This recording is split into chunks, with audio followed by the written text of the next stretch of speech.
খাদ্য প্রক্রিয়াকরণ শিল্প মন্ত্রক ভারত সরকারের উদ্যোগে ইন্ডিয়ান চেম্বার অফ কমার্সের সহযোগিতায় মঙ্গলবার প্রজ্ঞা ভবনে অনুষ্ঠিত হয় North East food processor meet.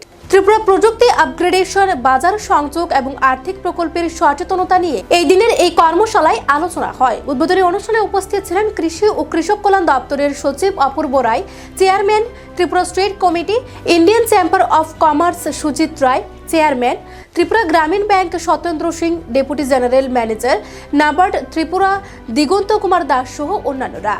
এদিনের এই ফুড প্রসেসর মিটে আলোচনাকালে চেম্বার অফ কমার্সের চেয়ারম্যান সুজিত রায় বলেন, রাজ্যের মুখ্যমন্ত্রীর প্রচেষ্টায় ব্যবসায়ীদের জন্য এক নতুন সুযোগ তৈরি হয়েছে। তাছাড়া সাবরুমের সিংহদুয়ার খুলে যাওয়ায় রাজ্যে বিজনেসের এক নতুন দিগন্ত উন্মোচিত হয়েছে। এই সুযোগকে কাজে লাগিয়ে বাণিজ্যিক ক্ষেত্রে ত্রিপুরা আরও অনেক দূর এগিয়ে যেতে পারবে। তাছাড়া তিনি আরও বলেন,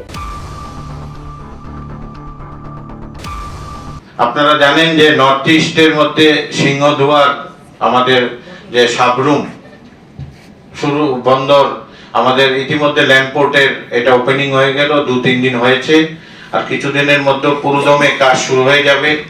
এটা আমরা নর্থ ইস্টের সিংহদুয়ার হচ্ছে। তাছাড়া ত্রিপুরা আপনারা দেখতে পাচ্ছেন যে মাননীয় প্রধানমন্ত্রীজি নর্থ ইস্ট লোক পলিসির জন্য আমাদের নর্থ ইস্টের সবগুলো স্টেট এগিয়ে যাচ্ছে।